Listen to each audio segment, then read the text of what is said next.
Vamos seguindo aqui, fazendo bem o nosso trabalho. Vamos lá para o Intercept, gente, trazer uma informação importante para vocês e sobre a privatização de presídios, uma entrevista polêmica, mas importante. Entrevista: Lula e Bolsonaro se unem na privatização de presídios, diz defensor público. Bruno Chimizo criticou o decreto que amplia os benefícios para a privatização de presídios federais por reforçar a lógica do encarceramento em massa, meus queridos e minhas queridas. Matéria da Carol Castro, vamos ler juntos. Nessa sexta-feira, dia 6 de outubro, a solução de serviços terceirizados venceu, sem encarar nenhum concorrente, o leilão para construir e administrar um presídio em Erechim, no Rio Grande do Sul. A empresa depois seria desclassificada, embora ainda possa recorrer dessa decisão. Um ano antes, em setembro de 2022, ainda no governo de Jair Bolsonaro, ninguém havia se interessado em concorrer àquela licitação. O governo Lula, então, aumentou os benefícios para ampliar a privatização de presídios. No fim de abril, o vice-presidente Geraldo Alckmin assinou um decreto que classifica o sistema prisional entre os projetos de investimento considerados como prioritários na área de infraestrutura ou de produção econômica intensiva em pesquisa, desenvolvimento e inovação.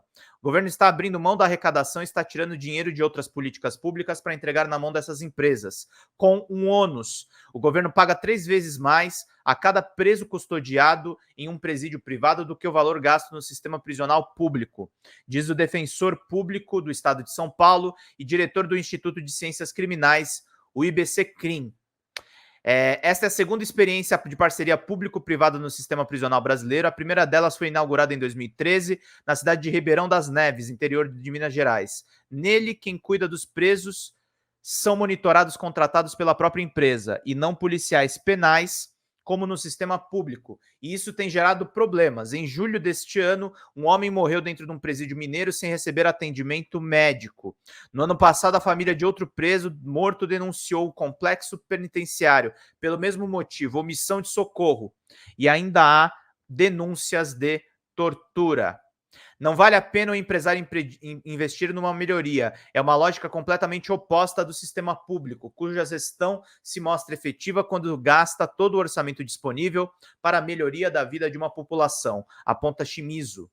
Em setembro, o IBC-CRIM e outras 86 entidades enviaram ao governo uma nota técnica para impedir a privatização de novos presídios. De acordo com eles, a principal consequência dessa política é o encarceramento em massa, uma vez que quanto mais presos, maior o lucro de empresários e acionistas. E vale lembrar, o Brasil já é o terceiro país com a maior população carcerária do mundo.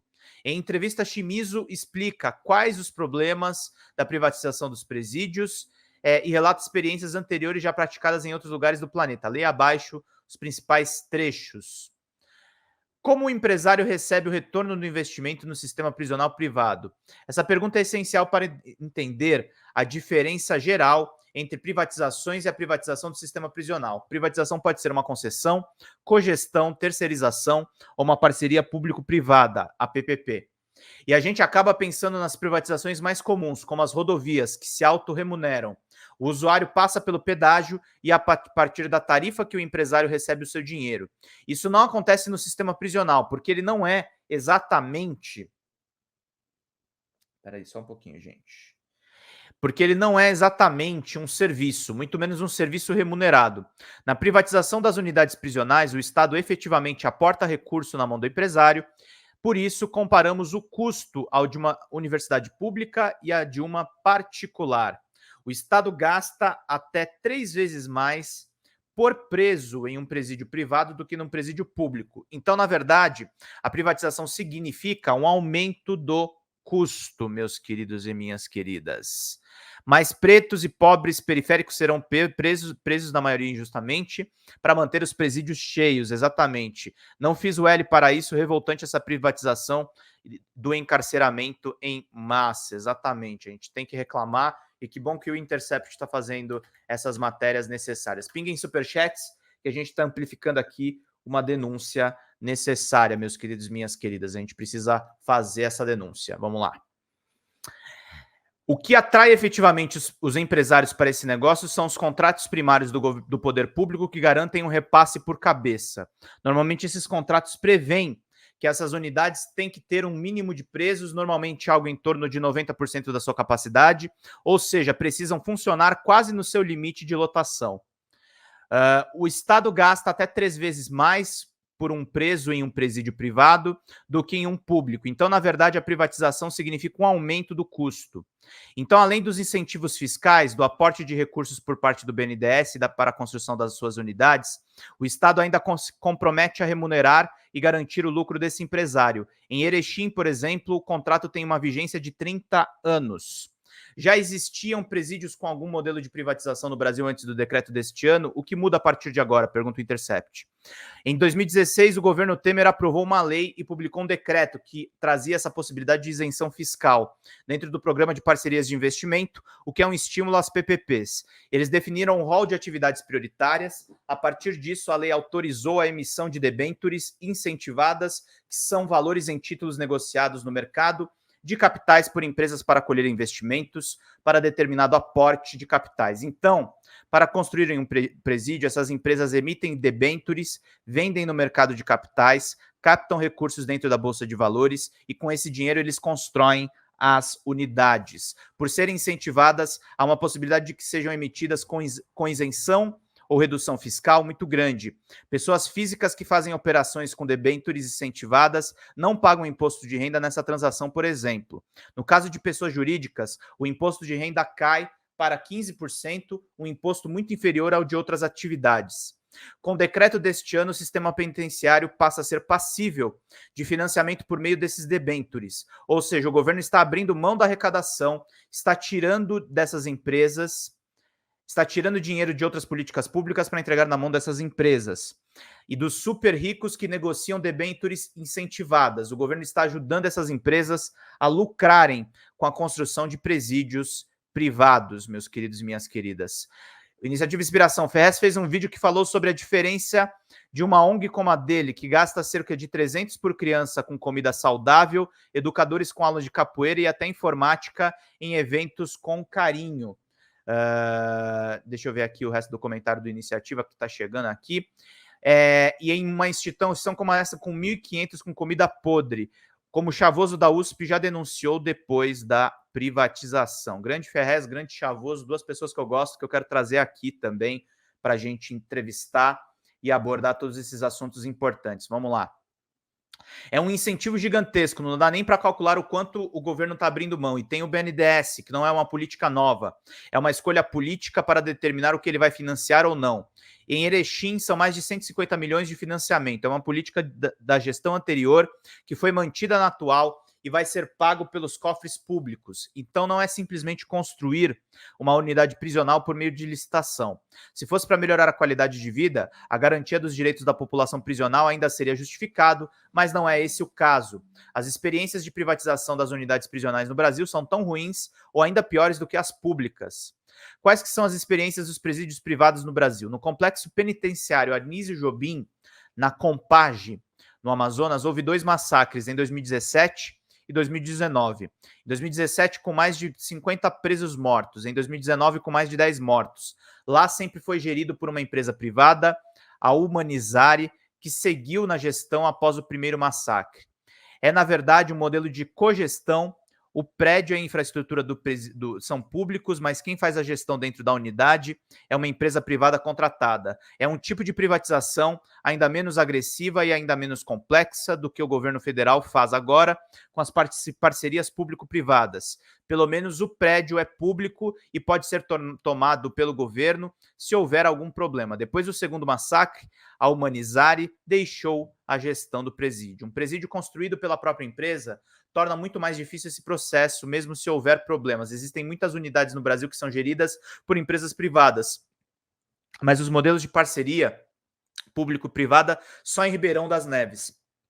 Quando a gente pensa na história, desde que foi construído e inaugurado em janeiro de 2013, na época que ele foi vendido com uma janela de visibilidade positiva prisional, onde o preso iria trabalhar ele iria estudar. Na época, divulgaram como um presídio bom, que garantiria serviços públicos e ressocialização. E não foi isso que aconteceu.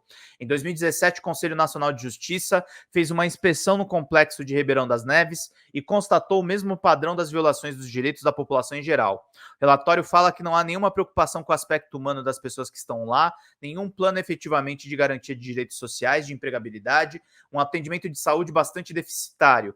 E isso, vamos lembrar, custando 3 vezes mais do que seria gasto pelo Estado numa unidade prisional pública. Não vale a pena para o empresário investir numa melhoria. É uma lógica completamente oposta do sistema público, cuja gestão se mostra efetiva quando gasta todo o seu orçamento disponível para a melhoria da vida da população. Na gestão privada, quanto maior o corte de gastos, é melhor. Se não há nenhum benefício para o Estado, como justificar essas privatizações? A quem interessa? Pergunta o Intercept.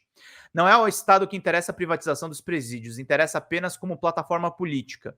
O interesse é das empresas que atuam no ramo de infraestrutura e que se habilitaram na construção de presídios. Em São Paulo, as empresas envolvidas com a construção do metrô já mostraram interesse, e essas empresas têm um lobby muito forte. Quando o governo federal, seja o executivo ou o legislativo, começa a defender a privatização dos presídios, o que tem por trás disso, efetivamente, é um interesse econômico muito grande do setor privado. O caso dos Estados Unidos nos ajuda a pensar sobre o assunto. Hoje, a política oficial deles é de revisão dessa escolha política. Na primeira semana que Joe Biden assume a presidência, ele editou um ato normativo proibindo novas privatizações do sistema federal. Eles já concluíram que a privatização dos presídios é uma péssima ideia porque aumentou o encarceramento por lá. A causa da superlotação carcerária vem de presídios privados. Os Estados Unidos chegaram a mais de 2 milhões de presos, houve um lobby muito forte no Congresso e no Judiciário por parte dessas empresas. E nos Estados Unidos, isso fica ainda muito claro porque os juízes são eleitos. Então, esses mesmos empresários, para os quais, quanto mais presos, maior o lucro, acabam também investindo em campanhas de juízes que prometem serem mais encarceradores e punitivistas. Existem casos de campanhas de juízes financiados por essas empresas americanas que se comprometeram a manter adolescentes para a unidade de internação do sistema penitenciário por crimes banais. Essa é a contrapartida pelo investimento na candidatura deles. Vamos bater 60 likes, gente? Vamos lá.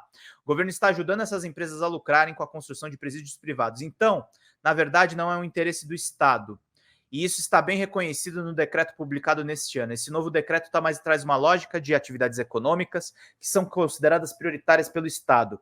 Basicamente, o que esse decreto quer não é a melhoria das condições dos presídios, não é uma política de desencarceramento racional, e sim a criação de uma nova atividade econômica que poderia ter resultados positivos para empresários, sobretudo essas grandes empresas de infraestrutura. Não causa estranhamento um decreto dele ser publicado durante um governo mais progressista do que o anterior, porque o ex-presidente Bolsonaro não conseguiu colocar isso em pauta. Isso não é uma coisa nova. Desde o governo Dilma, já haviam colocado um projeto de lei no Senado para regulamentar e autorizar a parceria público-privada do sistema prisional. Na época, foi colocado na Agenda Brasil, com aprovação a toque de caixa, fazia parte do PAC. Só que não foi aprovado, acabou sendo engavetado pelo próprio Senado. Então, hoje a gente não tem autorização legal para privatização prisional. Pelo contrário, a Lei de Execução Penal permite a privatização apenas em serviços que não sejam essenciais, como lavanderia, limpeza de áreas externas, mas privatizar a movimentação de presos, por exemplo, é proibido. Os governos posteriores, seja o de Temer e Bolsonaro, tinham um discurso mais privatista e tentaram, principalmente nos últimos 4 anos, privatizar as unidades prisionais. É a segunda vez que tentam realizar esse leilão para a construção das PPPs no Rio Grande do Sul. No ano passado, ele foi considerado deserto porque não haviam candidatos habilitados. Agora tentam fazer mais uma vez com benefícios e isenções fiscais, justamente para atrair essas empresas, meus queridos e minhas queridas. Ana Oliveira, bom dia. Essa privatização foi feita no governo anterior. É isso aí. Vão acompanhando aí.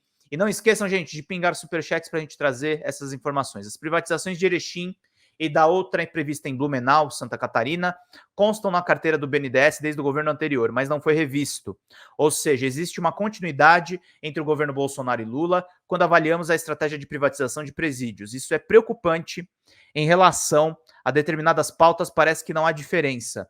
Isso realmente pega todo mundo de surpresa. O governo federal anterior tentou tirar do papel e não conseguiu, muito provavelmente por falta de competência e habilidade política.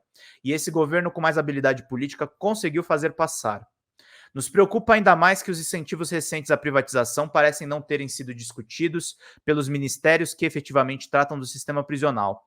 Esse decreto foi emitido e assinado sem nenhuma manifestação técnica do Ministério da Justiça, da Secretaria de Políticas Penais, do Ministério dos Direitos Humanos do Silvio Almeida, do Ministério de Igualdade Racial, do Ministério das Mulheres.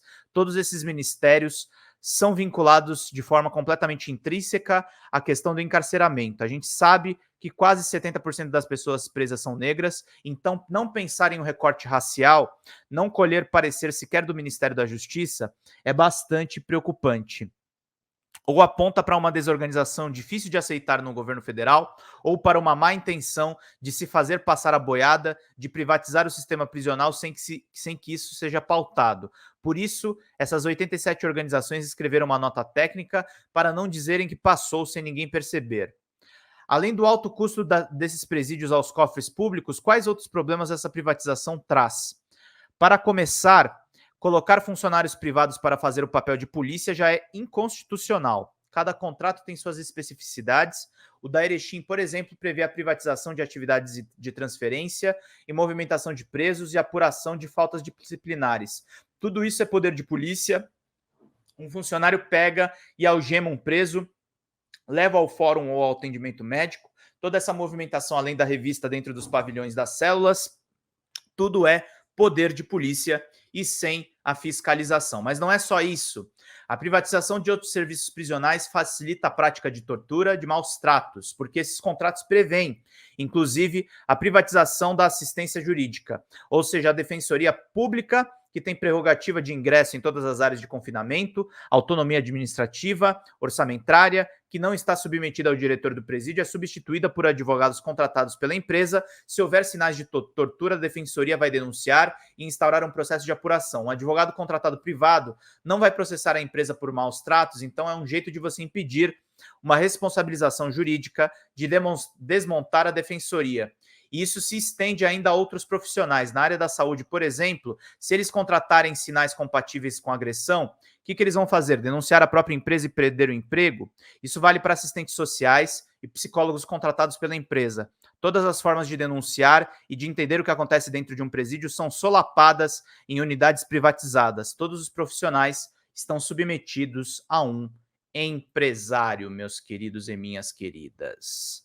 Ótimo texto aí do Intercept, que toca num assunto incômodo para o governo Lula, mas que nós temos que tratar aqui para você, gente, porque nós somos jornalistas e não militantes políticos. Vamos lá, gente.